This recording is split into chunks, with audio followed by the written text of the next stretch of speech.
안녕하세요. 저는 결혼해 남편과 살고 있는 30대 여성입니다. 어릴 때 제 별명은 연탄불고기집 딸이었어요. 엄만 홀로 절 키우셨는데 연탄불고기집에서 일하셨고요. 손맛이 좋아서 손님이 몰려들기 시작했고, 나중엔 주인이 이민을 가게 되면서 연탄불고기집을 직접 운영하기 시작하셨죠. 가게를 인수할 때 새들어 살던 집에 보증금까지 빼서 썼다 보니 저희 모녀는 연탄불고기집에서 살아야 했습니다. 어릴 땐 학교에 갈 때마다 옷과 몸에서 나던 연탄 냄새가 그렇게 싫었는데, 지금 생각해보면 사춘기 땐 장사하고 남은 연탄불고기에 손도 대지 않을 정도였죠. 그리고 중학교를 마칠 즈음 드디어 집이 생겼습니다.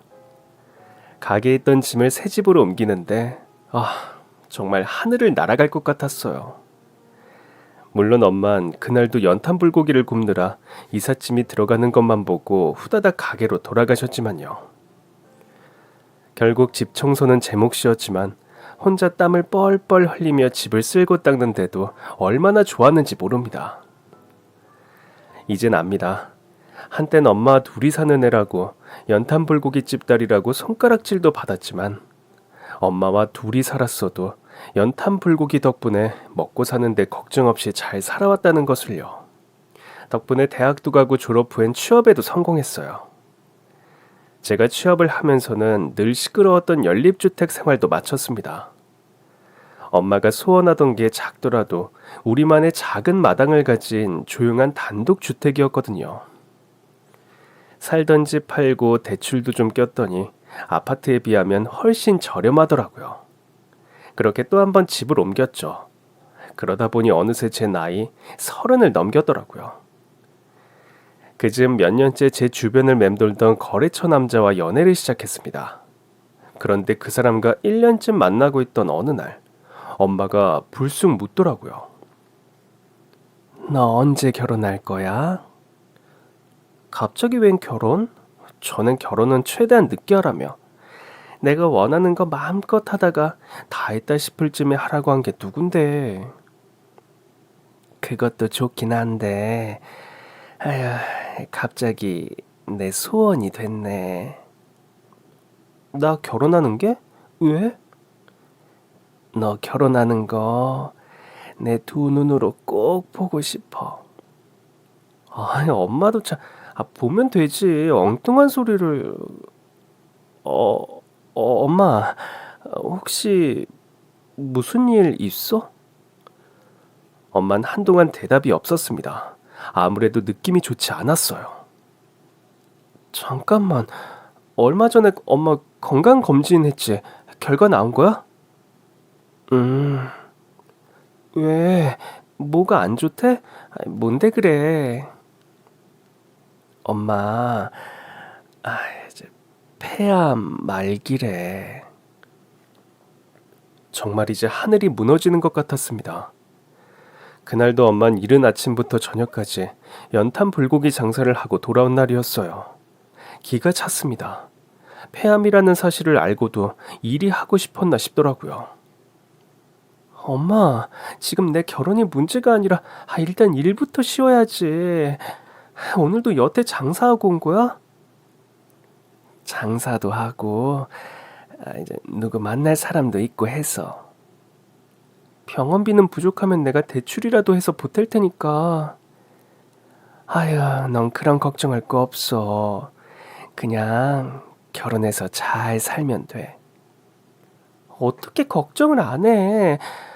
그럼 계속 장사라도 하겠다는 거야? 혹시 이 연탄 때문에 걸린 거 아니야?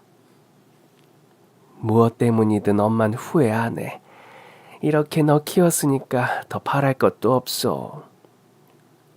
왜 없어? 나 결혼하는 것도 보고 애기 낳으면 가끔씩 급할 때 봐주고 그래야지. 다른 엄마들처럼. 얘는 누가 치료 안 받겠대.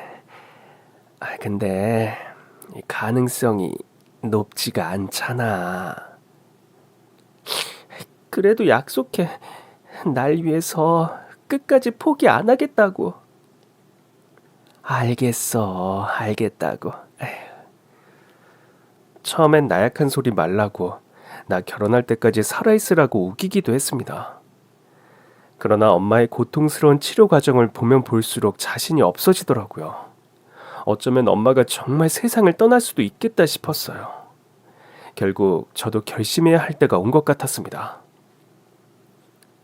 자기야, 우리 결혼하자. 오, 좋지. 언제 할까?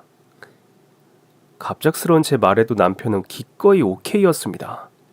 전 상황을 설명했습니다. 엄마가 폐암 말기 선언을 받았고 결혼하는 모습을 꼭 보고 싶다고 한다고요. 그럼 양가 인사부터 드리자. 근데 우리 엄마가 쉬운 스타일은 아니야. 내가 그게 좀 걱정이 되네.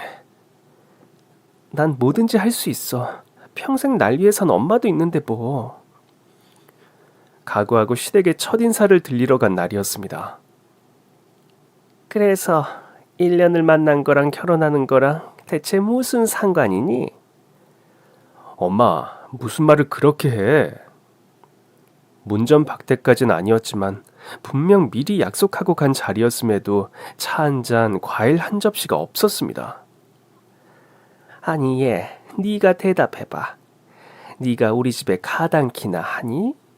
너 홀어머니의 너희 어머니가 뭐더라? 연탄 불고기집 사장이랬나? 참, 그 가게는 크긴 한 거고. 작은 가게예요. 옛날부터 맛집이라고 알려져서 손님은 꽤 있는 편인데 가게 더 달라지면 맛이 달라진다고. 얘, 넌 맑기도 어둡니? 누가 너희 어머니 가게 사정 알고 싶대? 그러니까 홀어머니의 콧구멍만한 연탄 불고기집 사장이라는 거 아니야? 죄송합니다. 평소라면 자리를 박차고 일어났을 겁니다. 그런데 그땐 일단 납작 엎드리기로 했어요. 당장 결혼을 해야 하는 건 저였으니까요. 어떻게 해서든 폐암 말기 엄마의 소원을 들어주고 싶었습니다. 안 그러면 나중에 많이 후회할 것 같았거든요. 그 주 주말, 전 직접 만든 반찬을 들고 예비 시댁에 찾아갔습니다. 사실 제가 엄마를 닮아서 손맛도 좋고 손재주가 좀 많았거든요. 이게 다 뭐냐? 다 제가 만든 반찬이에요. 요즘 어머니 입맛 없다고 하셨다면서요? 제가 엄마랑 둘이 살았다 보니 어릴 때부터 살림을 좀 했거든요. 그래서 들어와서 살림이라도 하겠다고? 예? 아니, 우리 장남한테 키어 이 시집 오겠다며. 그런데 합가할 생각도 안 했단 말이야? 그게 싫으면 이제라도 간두던가. 정말 생각지도 못한 말이었습니다. 그런데 남편도 이 얘기를 이미 알고 있었더라고요. 엄마한테 결혼 얘기하니까 합가 얘기를 하시더라고. 내가 장남인데 동생보다 결혼을 늦게 했잖아. 그러니까 네가 손아래 동서보다 더 빨리 적응하려면 시댁에서 1년은 살아야 하지 않겠냐고. 그래서 당장 결혼하는 대신 1년은 같이 살자고 하시는데, 사실 갑작스러운 결혼으로 인해 저희 둘 다 준비된 게 없는 상황이긴 했어요. 단기 임대 주택을 구하거나 급한 대로 친정에 가서 사는 방법까진 생각했었지만 시댁살이를 하게 될 줄은 꿈에도 몰랐죠. 남편도 차마 저에게 말을 못하고 있다가 제가 들었다고 하니 그제야 말을 하는 거예요. 물론 제가 싫다고 하면 더 오랜 논의를 통해 합가하지 않고 결혼하는 방법도 있었을 거예요. 그러나 그땐 시간이 없었습니다. 폐암 말기였던 엄마의 치료는 차도가 없었고 엄만 하루하루 마지막을 준비하듯 말라가고 있었어요. 전 또 한 번 결심했습니다. 좋아, 딱 1년이야. 합가하자. 그렇게 우리는 결혼했습니다. 제가 합가를 수용하고 나자 결혼 준비엔 금세 속도가 붙었어요. 하지만 문제는 신혼여행을 마치고 돌아와 보니 저희 부부만 함께 사는 줄 알았던 시댁에 시동생 부부가 와 있더라고요. 처음엔 놀러 온 건가 싶었습니다. 안녕하세요, 형님. 형님이 손이시지만 제가 결혼 선배니까 궁금한 건 편하게 물어보세요. 아, 네, 반가워요. 그럴게요. 그래도 말씀은 편하게 하세요. 계속 한 집 사는데 위계는 확실히 해야죠. 계속 한 집에 산다고요? 어머, 어머님께 못 들으셨구나. 보시다시피 제가 만삭이잖아요. 출산하고 몸 풀 때까진 여기 있으려고요. 아, 아, 전 어안이 벙벙했습니다. 보통 만삭엔 친정에 가 있지 않나요? 그리고 동선 기다렸다는 듯이 말을 덧붙였습니다. 저희 친정 부모님은 세계 일주 중이세요. 얼마 전에 아버지 은퇴 기념으로요. 그러고 보니 동서는 머리 끝부터 발끝까지 꽤 비싸 보이는 옷을 입고 있었어요. 당차 보이는 태도도 그렇고 뭐 하나 부족한 것 없이 산 티가 나는 여자였습니다. 동서는 그 특유의 당당함으로 직장 생활을 하는 제가 돌아오기만을 기다렸다는 듯이 주문이 많았습니다. 형님, 지난번에 형님이 만든 반찬 너무 맛있던데요? 오늘 좀 해주시면 안 돼요? 제가 배가 무거우니까 소화도 안 되고 입맛만 자꾸 떨어지는 거 있죠? 마음 같아선 입맛도 없고 소화도 안 되는데 뭘 자꾸 처먹으려고 하나 싶었지만 꾹 참았습니다. 결혼식 할 때 엄마의 표정을 잊을 수 없었거든요. 눈물 콧물바람을 하면서도 어찌나 행복하게 웃던지, 소원을 이뤘다는 안도감 때문인지 그렇게 반응이 없던 엄마의 폐암 치료도 조금씩 효과를 보기 시작하던 때였습니다. 그래도 이 결혼 덕분에 예우가 좋으니까 내가 참자. 나에게 귀인들이라고 생각하고 더 잘해주자 생각했었습니다. 그러나 제 속을 뒤집는 사람은 동서만이 아니었습니다. 예. 이건 간이 너무 센 거 아니니? 임산부가 먹어야 하는 걸 이렇게 짜게 하면 어떡해. 어머니, 저 괜찮아요. 짠 거 먹으면 뭐 부종이나 정맥류 증상이 좀 심해질 뿐인데요, 뭐. 한 끼 갖고 그렇게까지야 설마 되겠어요? 뭐? 부종이나 정맥류? 어머, 얘가 미쳤나봐. 이거 다 다시 만들어. 그러면서 제가 장봐온 반찬들을 모두 휴지통에 버리시는 겁니다. 아까운 걸 다 버리셨네. 때리는 시어머니보다 말리는 시누이가 더 밉다더니 말리는 동서가 더 밉더라고요. 시댁살이의 고충은 거기서 끝나지 않았습니다. 주말에 집에 있는 날 늦잠을 잔 적이 있었어요.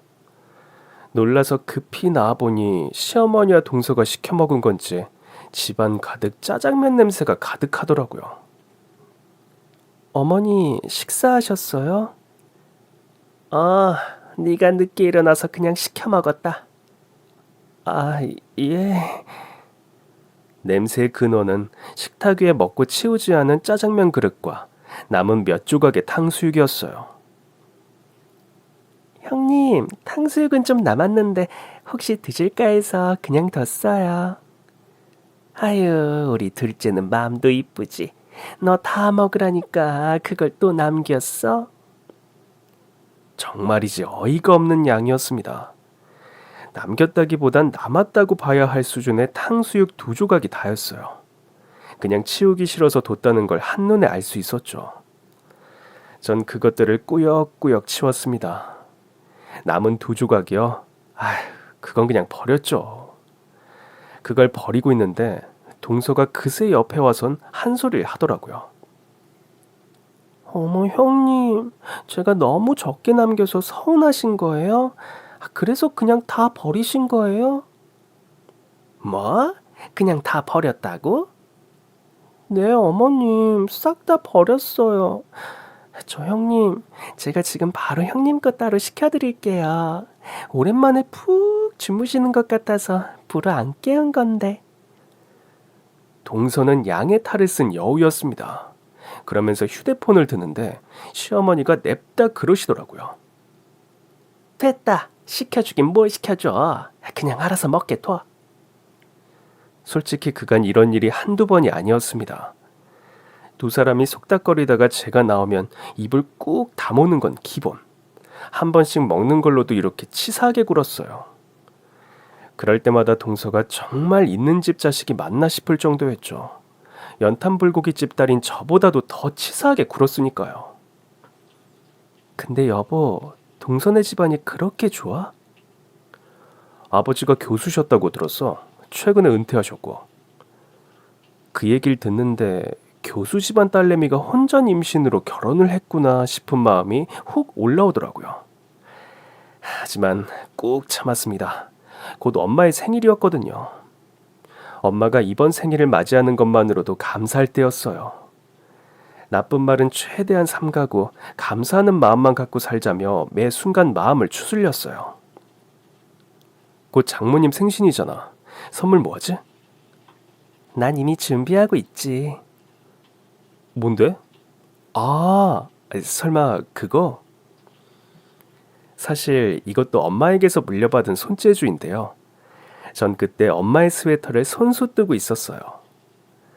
엄만 연탄불고기 장사로 바쁜 와중에도 틈틈이 제 옷을 떠주셨어요. 남편과 사귀던 무렵엔 남편의 스웨터를 떠준 적이 있었거든요. 그런데 정작 엄마의 옷은 제 손으로 떠드린 적이 없더라고요. 그래서 더 후회하기 전에 이번엔 내가 직접 엄마의 옷을 떠줘야겠다 싶었습니다. 스웨터가 어느 정도 완성되면서는 시댁 식구들도 스웨터를 볼 수밖에 없었습니다. 회사 일도 바쁜데 집안 살림까지 하려니 스웨터 뜰 시간이 늘 부족했거든요. 남는 시간마다 틈틈이 스웨터를 뜨다 보니 회사에도 들고 다니고 또 집으로 들고 오는 모습을 동서가 본 거죠. 어머 형님, 이런 손재주도 있으세요? 저도 하나 떠주시면 안 돼요? 그래. 애기 낳고 몸 좀 돌아오면 맞춰서 떠줄게. 지금 뜨는 건 누구 거예요? 우리 엄마. 그렇구나. 당당하게 떠달라는 건 이제 그러려니 하겠는데 아쉬워하는 건 좀 황당하더라고요. 시댁 식구 중 저희 친정엄마가 폐암 말기라는 걸 모르는 사람은 없었어요. 제가 한 번씩 엄마와 병원에 다니는 걸 모두가 알고 있었으니까요. 그런 엄마한테 줄 스웨터라고 하는데도 동서는 아쉽다는 티만 내더라고요. 그러거나 말거나 그날 밤 전 스웨터의 마지막 한 땀을 완성한 뒤 비로소 편히 잘 수 있었습니다. 엄마의 생일에 딱 맞게 주고 싶은데 도저히 기한을 못 맞출 것 같은 거예요. 그 짧은 시간 내에 스웨터를 완성한 건 정말이지 엄마를 향한 마음이 발휘한 초인적인 힘이었습니다. 다음날 눈을 떴는데 어쩐 일인지 이른 아침부터 밖이 소란하더라고요. 시어머니 목소리가 들리기에 오늘 저녁은 친정엄마 생신이라 좀 다녀오겠다고 말할 겸 급히 옷을 갈아입고 나갔습니다. 그런데 이게 웬일인지 동서가 제가 뜬 것과 똑같은 스웨터를 몸에 대보고 있는 겁니다. 전 설마 싶어 방으로 가서 스웨터가 있던 자리를 확인했습니다. 그런데 스웨터가 없더라고요. 깜짝 놀라서 동서에게 물었습니다. 아니 동서, 그거 설마... 딱 보면 모르니? 네가 계속 뜨던 거잖아. 얘가 갖고 싶다고 해서 내가 줬다. 아니 어머니, 그거 제가 친정엄마 선물이라고 말씀드렸잖아요. 이까짓 게 얼마나 한다고. 내가 돈 줄 테니까 더 비싼 거 사드려. 그럼 됐니? 형님 감사해요. 이거 제가 진짜 갖고 싶었는데. 아니 동서, 이건 좀 아니지. 우리 엄마 폐암 말기신 거 모르는 것도 아니면서 그런 엄마들이 선물을 가로채는 게 말이 돼? 어머 형님, 가로채다뇨. 전 그저 어머니가 주셔서 그냥 받은 건데. 그러니까 내놓으라고. 그동안은 다 괜찮았어요. 솔직히 말해 시어머니와 동서가 절 어떻게 생각하든 무시하든 얕보든 아무 상관없었습니다. 그런데 그 순간 정말 꼭지가 도는 게 어떤 기분인지 알겠더라고요. 그 사이 남편도 잠에서 깨 거실로 나왔습니다. 여보, 무슨 일이야? 그때였습니다. 시어머니가 제 뺨을 내리쳤어요. 얘가 지금 누구 앞에서 큰 소리야? 홀어머니의 연탄불고기 파는 집 년을 받아줬더니 뭐? 만삭인 동서한테 그깟 스웨터 하나를 못 주니? 니 깎게 뭔데? 어? 네가 교수 부모가 있어, 체벌 부모가 있어. 얘는 교수님 딸이야. 근데 네가 뭔데 스웨터 하나를 못 준다고 난리냐고? 그러면서 시어머니는 지갑을 찾아서 5만 원을 꺼내 제 얼굴에 던졌습니다. 얘따, 이거나 먹고 떨어져. 맞은 뺨이 어찌나 얼얼하던지 눈물도 안 나오더라고요. 그런데 그 순간 남편이 시어머니의 뺨을 내리쳤습니다. 그만해, 엄마! 남편의 절규가 집안 가득 울려 퍼졌습니다. 남편은 뺨을 맞은 시어머니는 보는 둥 마는 둥 곧장 동서의 손에 들린 스웨터를 뺐더니 제 손을 잡곤 현관문을 박차고 나왔습니다. 전 남편의 손에 끌려가면서도 어리둥절했어요. 남편은 주차장에 도착해서야 절망스러운 얼굴로 맞은 제 뺨을 어루만지더라고요. 내가 미안해. 여보, 왜 그런 대우까지 참고 있어? 당신이 뭐가 아쉬워서? 내가 아쉬울 게 왜 없어. 나 때문에 당신도 계획에 없던 결혼을 했고 어머니도 허락해 주신 거잖아. 근데 내가 웬만한 건 다 참겠는데 우리 엄마 관련된 건 도저히 못 참겠어서. 남편은 동서에게서 빼앗은 사이 한 올이 나간 스웨터를 보더니 돌연 울분을 터뜨렸습니다. 우리 엄마 손버릇이 원래도 고약했어. 나도 툭하면 저렇게 얻어맞고 둘째만 늘 편애하셨지. 그래도 어머니 뺨을 때리면 어떡해. 그 자리에 장모님 계셨으면 장모님도 가만히 안 계셨을 거야. 내가 대신했다고 생각해. 그래도 자기한테는 어머니잖아. 당신이 보기엔 저게 정상으로 보여? 원래도 감정 조절 못하고 툭하면 저런 식이었어. 눈에는 눈, 이에는 이. 내가 왜 못해? 그냥 정신 차리라고 때린 거야. 나도 옛날에 반지 낀 엄마 손에 뺨 맞고 눈까지 실명될 뻔했어. 하지만 그때도 엄마라고 꾹 참았었지. 하지만 이젠 내가 지켜야 할 가족은 당신이야. 다신 두고 보지 않을 거라고. 나한테든 당신한테든 폭력 쓰는 거. 남편은 차에 시동을 걸었습니다. 어디 가려고? 놀랐을 텐데 잠깐 눈 좀 붙이고 있어. 남편이 어딜 가려는 건지 예상이 되지 않더라고요. 그러나 남편이 빼앗아준 스웨터를 꼭 안고 있는데 저도 모르게 잠이 들었습니다. 그리고 눈을 떴을 때 남편의 차는 저희 친정 앞에 서 있었어요. 저희 친정집은 작은 단독주택이었어요. 그런데 평소와 풍경이 좀 다르더라고요. 웬 고급 승용차가 서 있지? 다른 집 차인가? 처음엔 주차를 잘못한 건가 싶었습니다. 그런데 남편은 별말 없이 그 앞에 차를 대더니 내리자고 하더라고요. 고급 승용차가 계속 거슬렸지만 일단 남편을 따라 친정으로 들어갔습니다. 전 최대한 밝은 척을 할 생각이었어요. 엄마, 저 왔어.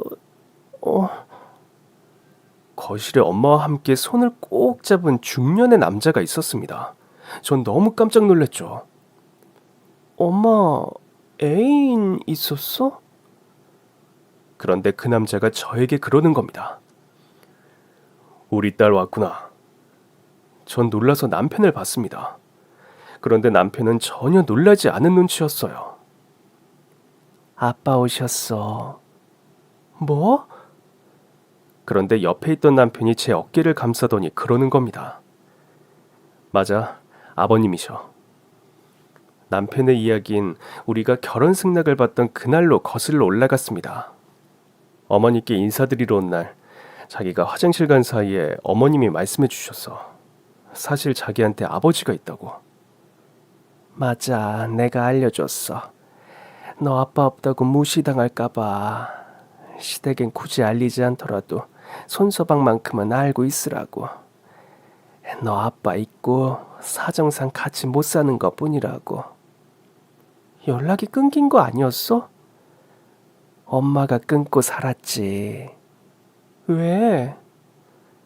내가 안 도망치면 그 집에서 우릴 먼 데로 보낼 것 같았어. 그 집? 아빠 집이 뭔데? 뭐 대단한 집이라도 돼요?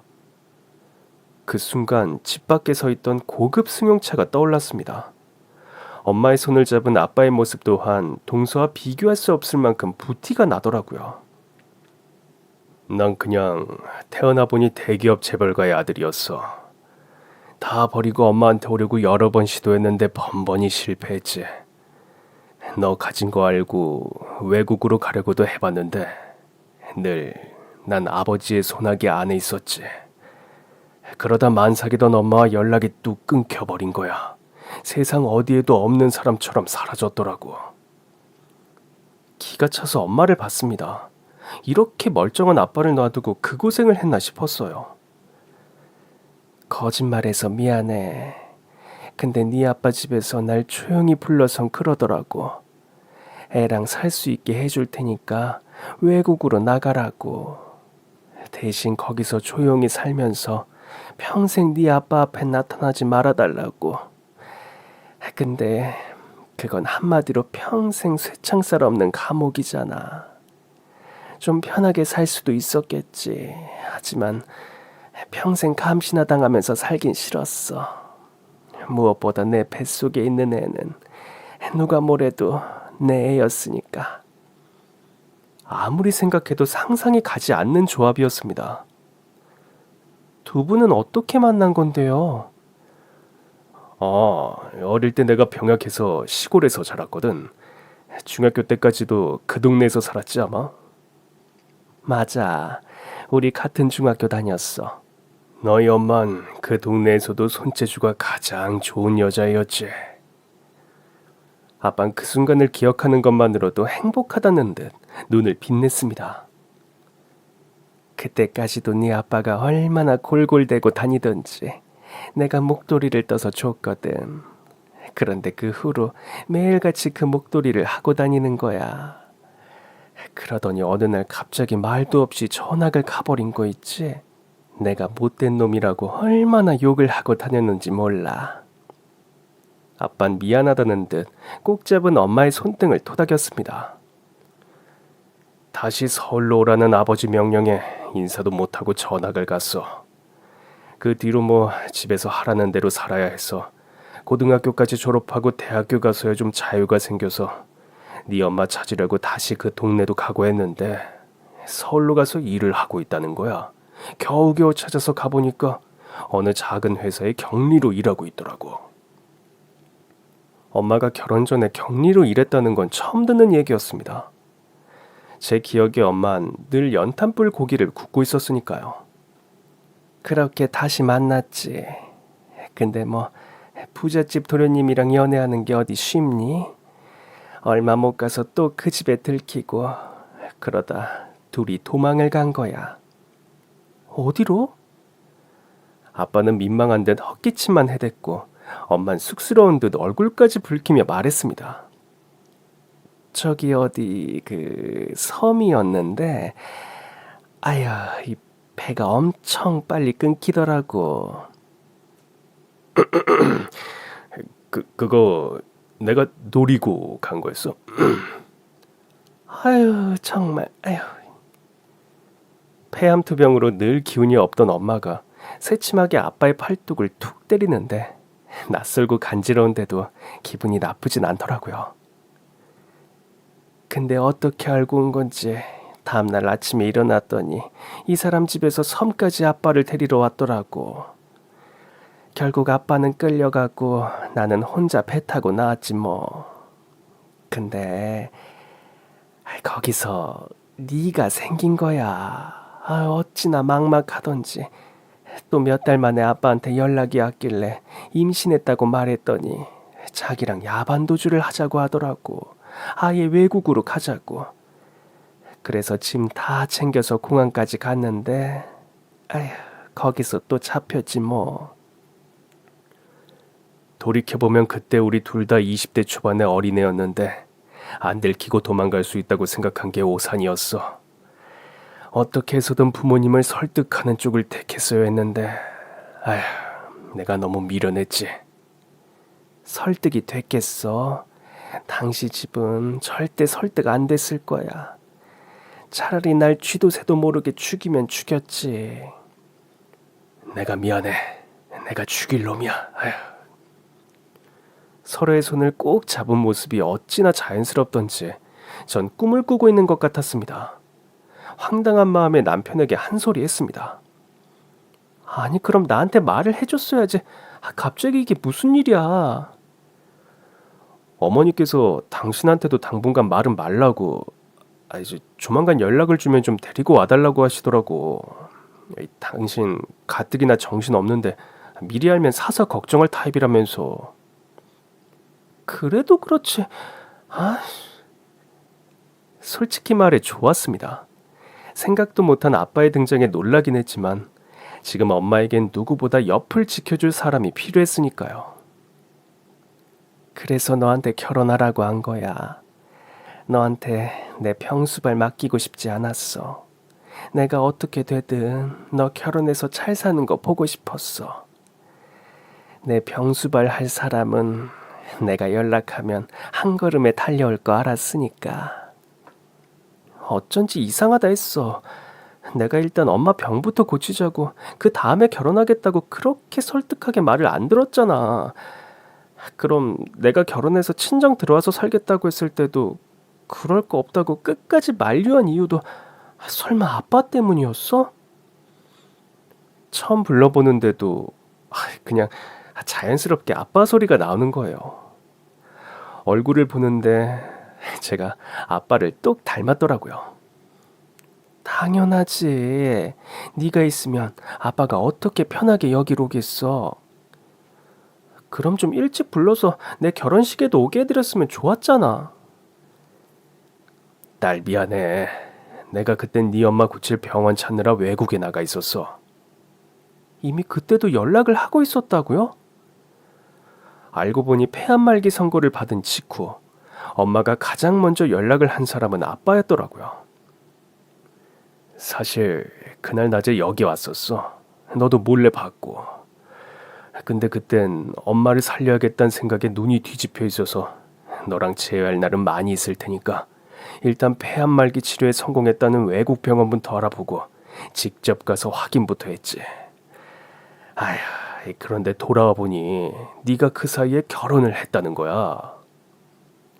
네 결혼은 끝나고 알렸어. 아빠가 갑자기 그 자리에 나타나면 또 한바탕 난리가 날 거 아니야. 거기다 이름만 대면 다 아는 기업 회장인데 두 사람 모두한테 할 짓이 아니다 싶어서. 나도 이번에 들어와서 알고 꽤 섭섭했어. 근데 섭섭해하며 축낼 시간도 없구나. 너랑 볼 날은 더 길 테니까 더는 섭섭해하지 않기로 했어. 남은 빚은 아빠가 살면서 차차 갚을게. 일단 엄마부터 고치자. 다만 오늘이라도 이렇게 보자고 한 건 엄마 데리고 외국 가기 전에 너한테 당부하고 싶은 게 있어서. 아빠는 직접 엄마를 데리고 폐암말기 치료에 성공한 병원으로 가겠다고 했습니다. 이제부턴 엄마 걱정은 말고 네 행복만 생각해. 엄만 최선을 다해서 아빠가 고칠 거니까. 그리고 행여 엄마가 없더라도 이제 네 삶은 내가 책임질 거야. 그러나 마음에 걸리는 게 하나 있었습니다. 근데 재벌이시면 그 가족은... 에이그, 엄마가 그것도 모르고 불렀을까봐? 말 그대로 아빠는 이름만 검색하면 나오는 사람이었다 보니 그간 엄만 아빠의 소식을 다 알고 있었더라고요. 어느 날 뉴스 기사로 부모님 돌아가신 걸 알게 됐어. 그런데 생각해보니 이 사람 결혼 뉴스를 들은 적이 없더라고. 요즘은 검색하면 다 나오잖아. 검색해보니까 여전히 미혼이라는 거야. 한 번은 이 사람이 인터뷰한 걸 봤는데 기자가 왜 결혼을 안 하신 거냐, 후계는 생각을 안 하시느냐 묻는데 이 사람이 그러더라고. 오랫동안 기다리고 있는 사람이 있다고. 아휴, 그걸 보는데 마음이 한구석이 찡하더라고. 이 사람이 여전히 날 기다리는구나 싶어서. 근데 왜 그땐 연락 안 했어? 그걸 읽고 거울 속에 날 보는데 아휴, 내 모습이 너무 초라한 거야. 이렇게 늙고 초라해진 줄 꿈에도 모를 텐데 차라리 기억 속 첫사랑으로 남는 게 나은 거 아닌가 싶더라고. 그땐 나도 먹고 살만했고 너도 대학에 들어가서 잘 지내고 있었으니까. 결국 이렇게 연락할 거면서. 그냥 죽기 전에 한 번은 보고 싶었어. 한 번은 무슨, 폐암 선고받자마자 딸내미도 아니고 아빠한테 연락했다며. 어린 너한테 짐을 다 지어줄 순 없잖아. 이제 네 아빠 몫이다 싶어서 했지 뭐. 다 죽어가는 마당에 따질 게 뭐가 있어. 아유, 죽긴 누가 죽어. 이제부터 건강해져서 나랑 우리 딸이랑 손서방까지 행복하게 살 생각을 해야지. 그렇게 다정하게 있는 두 분을 보는데 그간 시댁에서 겪었던 서름이 한순간에 다 씻겨나가는 기분이었습니다. 그날 밤 저희 부부는 엄마 아빠와 함께 근사한 저녁까지 먹고 시댁으로 돌아왔습니다. 돌아오는 길 처음으로 남편에게 그간 있었던 일들을 얘기했어요. 사실 남편은 일이 바빠지는 바람에 집에 거의 없었거든요. 1년 뒤에 분가한다고 그거 준비하겠다며 바쁘게 일하는 남편에게 싫은 소리 하고 싶지 않았어요. 합가는 어디까지나 저의 선택이었으니까요. 제 얘기를 듣던 남편은 또다시 얼굴이 불그락푸르락해선 일단 차를 끌고 시댁으로 가더라고요. 집에 도착하니 여전히 시어머니는 한쪽 뺨에 얼음팩을 든 채 쎄하게 앉아있고 동서는 그 곁에서 새초롬한 얼굴로 있더라고요. 어머니, 얼굴은 괜찮으세요? 얼굴이 가라앉았어도 한참 전에 가라앉았을 시간이었습니다. 어쩐 일인지 늘 집에 없던 시동생도 방에서 나오더라고요. 형, 이게 다 사실이야? 형이 엄마 뺨 때렸다는 게. 엄마가 먼저 형수 뺨을 때렸으니까. 순간 시동생도 할 말을 잃더라고요. 아유, 하여튼 엄마 손버릇 안 좋은 건 진짜. 아유. 뭐라고? 솔직히 사실이잖아. 나랑 형도 진짜 많이 맞았지. 아무리 그래도 그렇지. 왜 형수한테까지 그래? 난 또 형이 갑자기 엄마 뺨을 때렸다길래 미쳤나 싶었네. 야, 말 나온 김에 너희 부부 이제 니네 집으로 돌아가. 갑자기?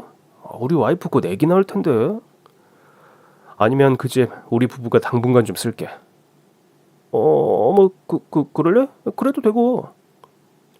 여보, 그게 무슨 소리야? 우리 집을 왜 남한테 쓰라고 해? 그간 늘 얌전한 척 조신한 척 하던 동서가 버럭 소리를 다치더라고요. 그러면서 우리를 남이라고 하는데 그래도 가족이라고 만삭이니 돌봐줘야 한다고 생각했던 제가 어리석었다는 걸 다시 한번 깨달았습니다. 남편은 기가 차다는 듯 시어머니에게 말했습니다. 아무튼 우리가 나갈게. 니들은 당장 집도 없으면서 어디로 가겠다는 거야? 장모님 댁으로 가든지 아니면 장인어른 댁으로 가지. 뭐? 제가 오늘 아주 제대로 돌았네. 장인어른. 네가 장인어른이 어딨어? 돌았다고? 그게 아들한테 할 소리야? 그럼 엄마 뺨 때리는 아들한테 그런 소리도 못해?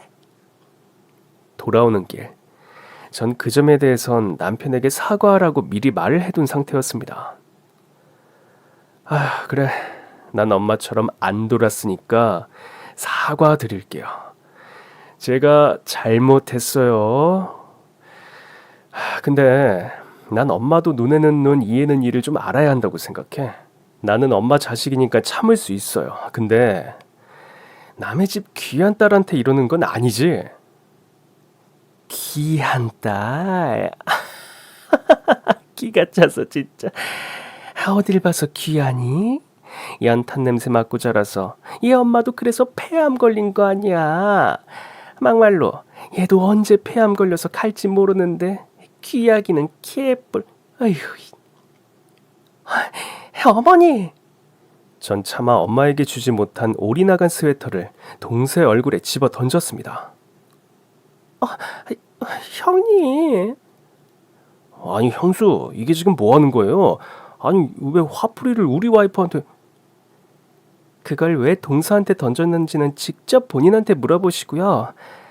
어머니, 저 스웨터 어머니가 갖든 동서가 갖든 알아서 하세요. 아니, 결국 그렇게 줄 거 친지게 좋게 줬으면 됐잖아. 아깐 그냥 시한부 엄마 줄 거 동서 좀 줬다고 그 난리를 피우더니 엄마랑 아들 사이를 그렇게 갈라놓고 이제 와선 적선이니? 네가 감히? 두 사람 손 탄 더러운 스웨터 우리 엄마 못 줘요. 우리 엄만 내가 다시 정성껏 떠서 드릴 거예요. 아이고, 언젠 당장이라도 죽을 것처럼 난리더니 건강하게 회복하셔서 제가 떠드린 옷 입으실 테니까 두고 보세요. 전 남편에게 짐을 챙겨서 나오라고 했습니다. 남편이 짐을 싸러 가자 시어머니는 더 난리를 피웠습니다. 도대체 어딜 가겠다는 거야? 왜? 당장 호텔이라도 가게? 네 남편 뼈 빠지게 일해서 버는 돈을 그렇게 낭비해야 속이 시원하겠니? 전 결국 속이 터지기 직전까지 갔고 결국 주머니에서 검정색 신용카드를 꺼내 시어머니의 얼굴 앞에 내밀었습니다. 아니 이게 뭐야? 이거 부자들만 갖고 있다는 신용카드 아니야? 너 설마 훔쳤니? 마침 남편이 짐을 다 챙겨서 나오더라고요. 뭐 눈엔 뭐만 보인다고 엄만 딱 그 정도밖에 생각을 못하는 거지. 내 말은 다 뭘로 들었어? 장인어른이 주신 거야. 아니 얘들이 아까부터 밖에 나갔다 오더니 둘 다 뭘 잘못 먹었나? 네가 장인어른이 어딨냐니까. 저희 아빠가 주신 거 맞아요. 원래는 안 쓰려고 했는데 아무래도 써야겠네요. 여보, 짐 다 챙겼지? 다 챙겼어. 우리 오랜만에 아빠 찬스로 호캉스 좀 하자. 꼴값들을 떨고 있네. 그거 카드 이리 내놔봐.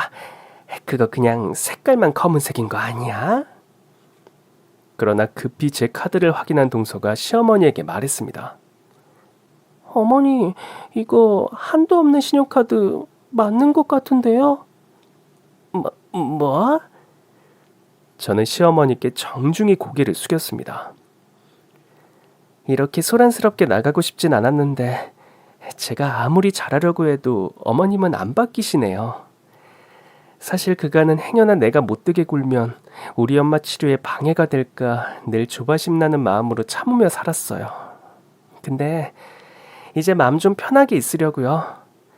동서도 아기 잘 낳고 좀 떨어져 지내다가 다시 봬요, 어머니. 형님, 정말 나가시게요?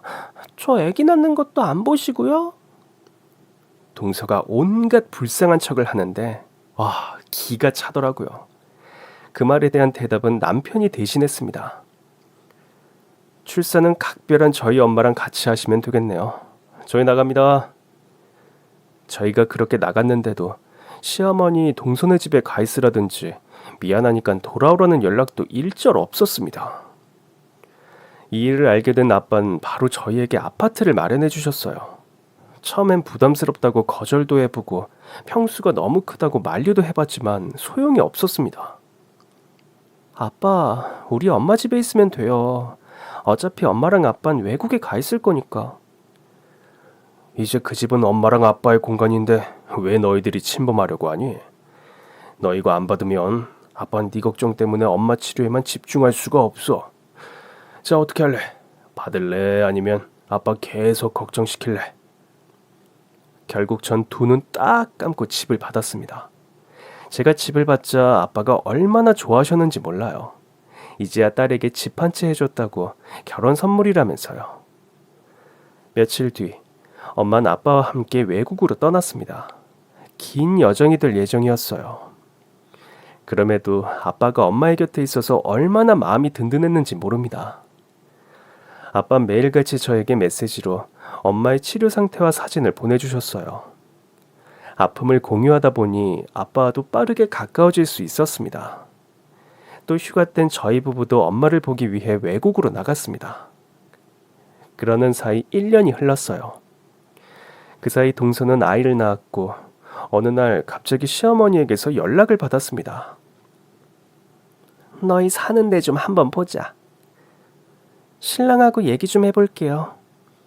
예, 내가 무슨 집에 들으면 안 되는 바퀴벌레라도 되니? 그냥 니들 사는 것도 궁금하고. 사실 니 동서 말이다.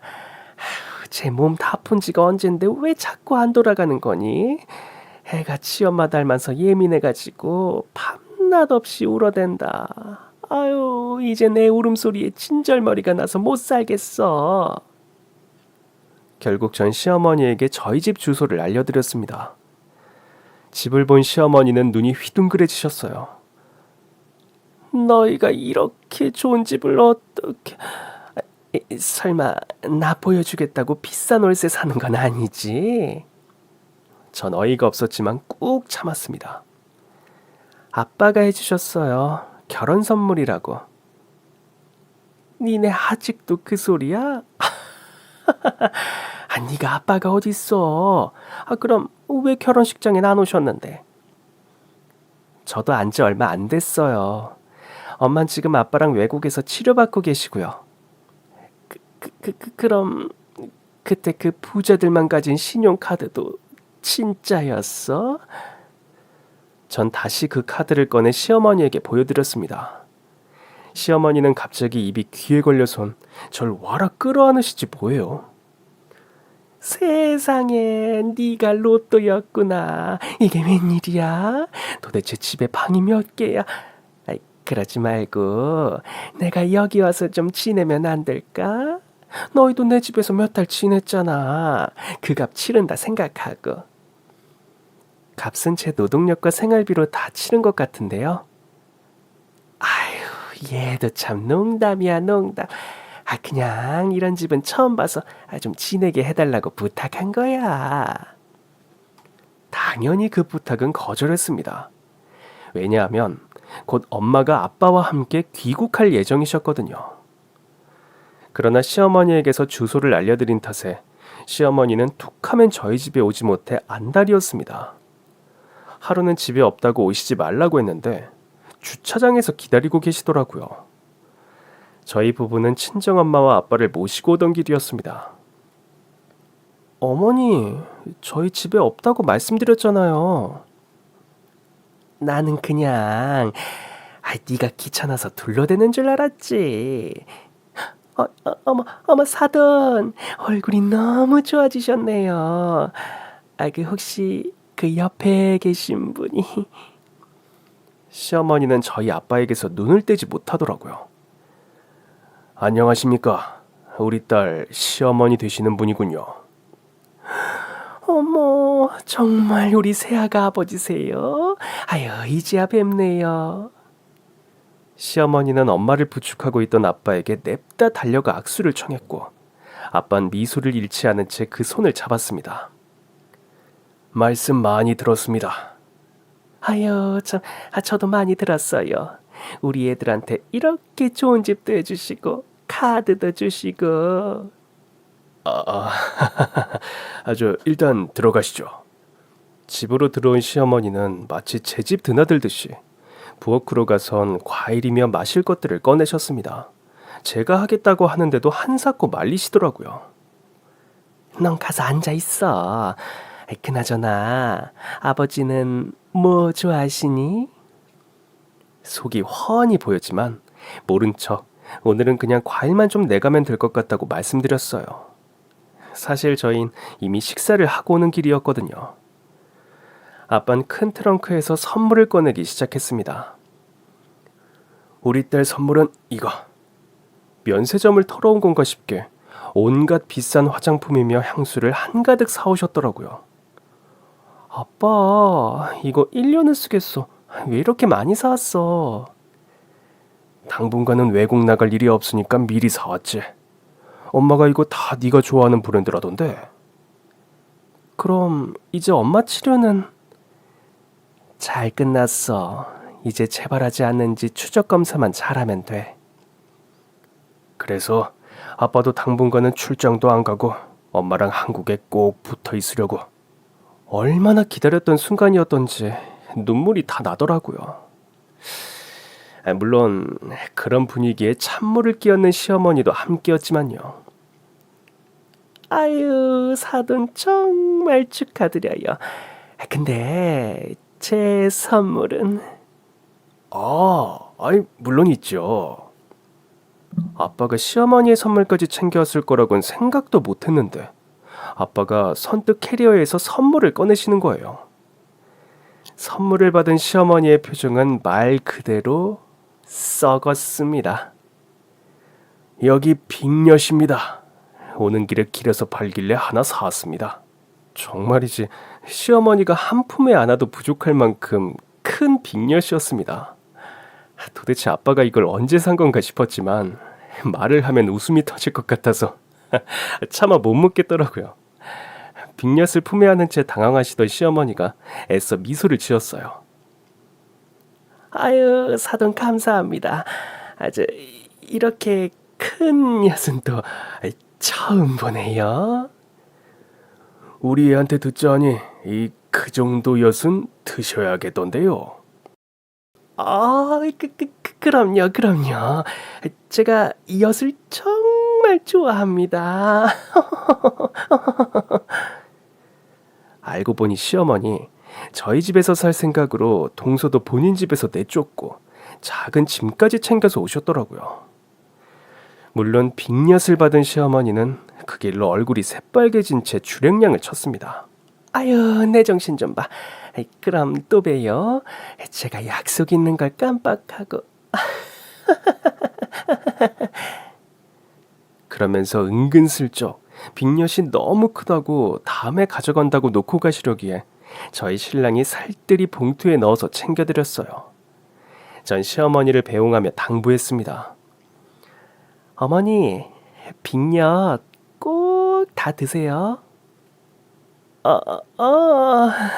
그래, 내가 이거 꼭 다 먹으마. 그래. 시어머니가 돌아간 뒤 저희 가족은 오랜만에 모여 오래오래 이야기를 나눴어요. 엄마는 이제 암세포가 몸에 남아있지 않은 상태고 치료를 받느라 떨어진 체력을 회복하는 중입니다.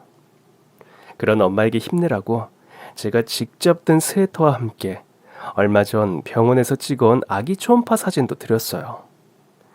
엄만 그 스웨터를 입곤 초음파 사진을 품에 꼭 안은 채 펑펑 우시더라고요. 아빠도 같이 눈물을 흘리셨어요. 고생 끝에 낙이 온다고 이렇게 기쁜 소식을 전해주는구나. 엄마랑 아빠 둘 다 건강 잘 챙겨서 우리 손주 장성할 때까지 건강하게 살게. 응, 두 분 다 약속? 그렇게 저희 가족은 서로를 부둥켜 안은 채 한참이나 기쁨의 눈물을 흘렸습니다. 비록 아빠를 제 결혼식에 초청하진 못했지만 곧 있을 두 분의 결혼식엔 제가 혼주석에 앉을 예정입니다. 두 분의 유일한 자녀로서 두 분의 결혼을 허락한다는 의미로요. 그럼 지금까지 제 긴 사연 들어주셔서 정말 감사합니다. 오늘도 행복한 하루 되세요.